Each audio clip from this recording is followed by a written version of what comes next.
After Hurricane Katrina, I think the entire United States was really surprised and could not believe what happened. And then when Hurricane Sandy hit the Northeast United States, I think that was a real turning point in realizing that our communities need to be built differently, and we need to start building stronger.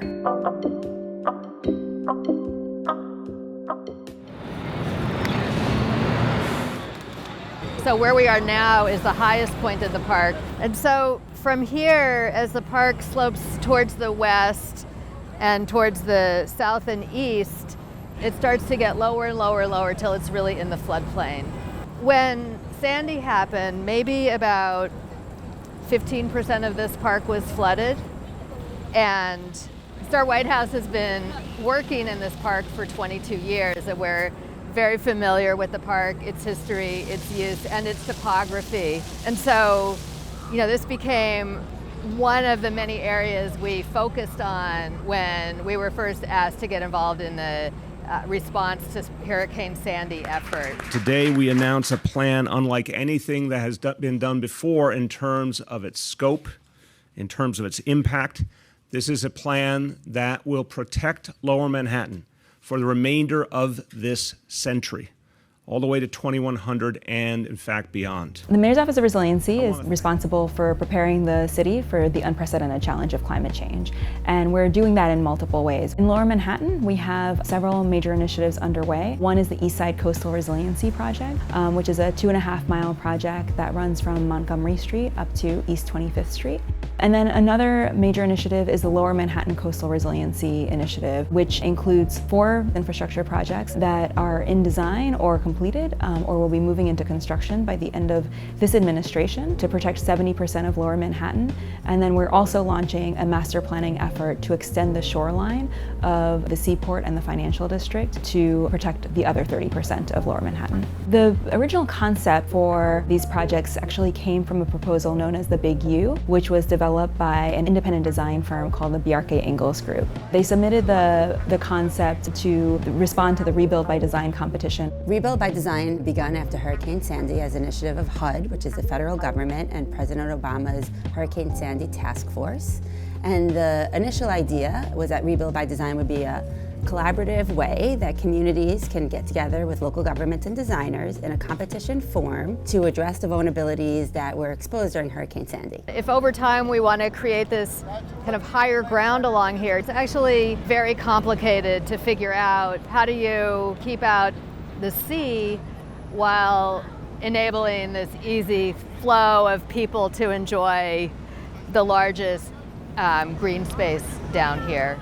Architects and engineers and landscape architectures and scientists and academics and community specialists would come together, form teams, and compete. 148 applied and 10 were chosen. We were invited onto the team with the BRIC Group with BIG to be part of their team. And the first part of the competition was to do research on different areas that had flooded all the way from southern New Jersey to Connecticut. Quickly, Lower Manhattan became the mission of the big team, and then Big, who is so fantastic at branding, came up with the Big U to call this 10-mile U-shaped line of vulnerable areas around the shoreline of Lower Manhattan. So each team then started working with specific local communities in that geography to further create what we call design opportunities. Personally, I've been involved with Resiliency for Community Borough 3 for almost 7 years, going back actually before Sandy and after. All right, everyone, we're going to start tonight's meeting. Welcome to our Parks, Recreation, Waterfront, and Resilience Committee. A lot of the work we do is to take the input from the community and sort of formulate resolutions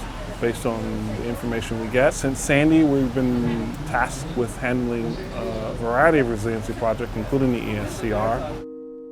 BIG has this huge model making operation. So we had this idea of taking the design studio to the community. Designers and other folks would come with preliminary designs, ask the community a bunch of questions. Then they would come back again and present how they sort of took that feedback and put it into the plan, and then ask even more questions. We ended up with a system of what we call integrated flood protection all along the waterfront, taking each segment and each neighborhood on its own terms. Even if it was like, we need to put the bike lane here, or we need to raise the berm over here, or this is the kind of programming we'd like to have, people saw that in the designs. After the competition, HUD awarded each of the projects different amounts, from 10 million to 335 million, and the Big U got 335 million.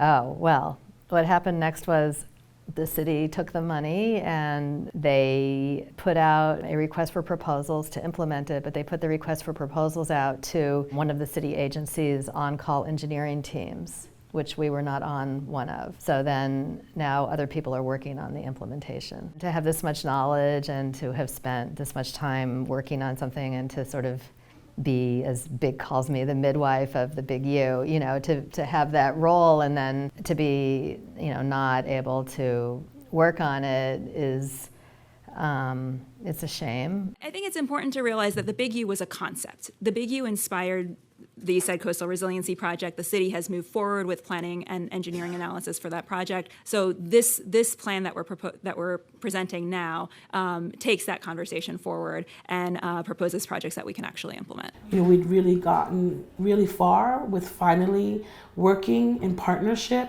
with some of the city agencies and other folks, seeing real dollars put behind our ideas until the project was about to go into the city's uniform land use review process. They were just about to start that process when everything stopped and everything went quiet until September.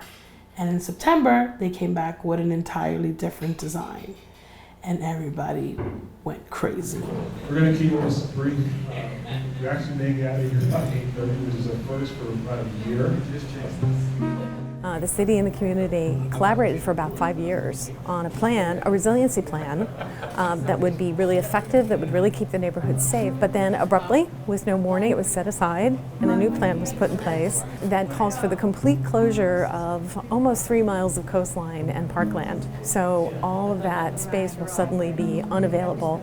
They're saying for 3.5 years, but I think you heard tonight that we're afraid it's going to be more like 6, 7, 10. We have a very torn apart community behind this new design. They feel that trees are going to be killed, species are going to be killed. We want to make sure that, you know, the community has a chance to shape exactly what that looks like and also provide input on what other benefits they would like to see as part of these projects. East Side Coastal Resiliency is a great example of this. Not only will the community get the flood protection that they really need, but also they'll have improved waterfront access. We're rebuilding several of the pedestrian bridges that go over the FDR into the East River Park, and they'll have a new park. I think people need to examine, okay, the city did flip the plan, but is it actually a better plan? And I think we've gotten to a point now where we still have problems with the way the city handled this, but we've looked at the plan and we've looked at the benefits of the plan and said that with some mitigations and some concessions that it may actually be a better plan for the community. So we were told a bunch of different reasons why it needed to be changed. The problem was that we were told after. We weren't consulted, we weren't included, and people felt very disrespected. We want them to listen to us about how important that open space is for us, particularly for our seniors and our kids, and work together with us to come up with a modification of this plan that looks out for those people, rather than just shoving this plan down our throats. You know, I live right across the street from the highway in the East River, and I saw the water come in and we were traumatized. So I know that there's no option for me that includes no flood protection. Like, I cannot live with leave the park alone and don't do anything. I can't live through that again.